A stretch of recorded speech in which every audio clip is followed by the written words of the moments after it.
You have cereal here, pasta, milk, canned food, tomato sauce, chickpeas, fish, a little bit more fish, and peas, tea bags,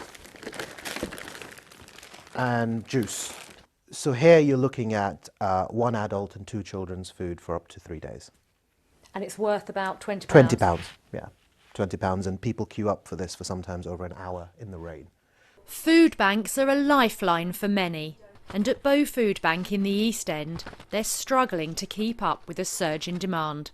It's incredible how much the demand has increased over the last year. I mean, we keep revising our figures, but it's at least over 500%. To think that we are surrounded by some of the richest parts of London, there is colossal amounts of wealth literally a mile down the road, yet you have people that can't afford to buy a £20 bag of food. People will go hungry. It's as simple as that. People will go hungry less than a mile away from the City of London if we don't raise enough money to feed them. The empty shelves here are in part due to the recent fuel crisis, as well as giving out more food parcels than ever.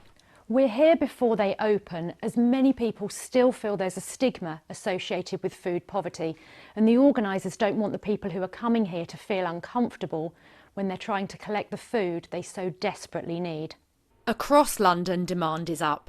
One of the biggest food banks is the Trussell Trust, where in the last financial year over 420,000 provisions per person were given out. That's more than double the 204,000 parcels of the previous year. Food prices are rising steadily for everyone. Do you know people who struggle to buy their food on a weekly basis? Yeah, I definitely have at some point. You know, I lost my job during COVID, and, you know, there was a few months where I was struggling to kind of make ends meet.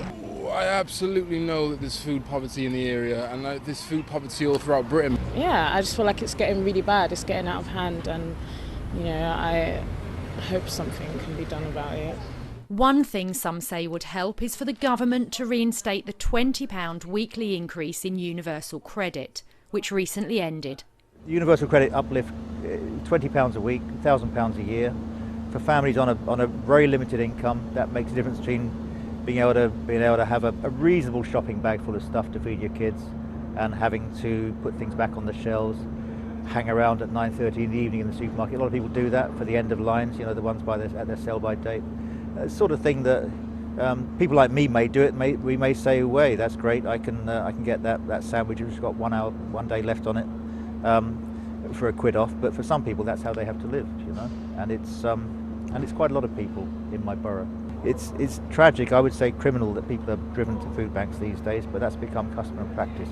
These shelves may be partly empty, but the real problem is going to be how sparse the shelves are in people's homes.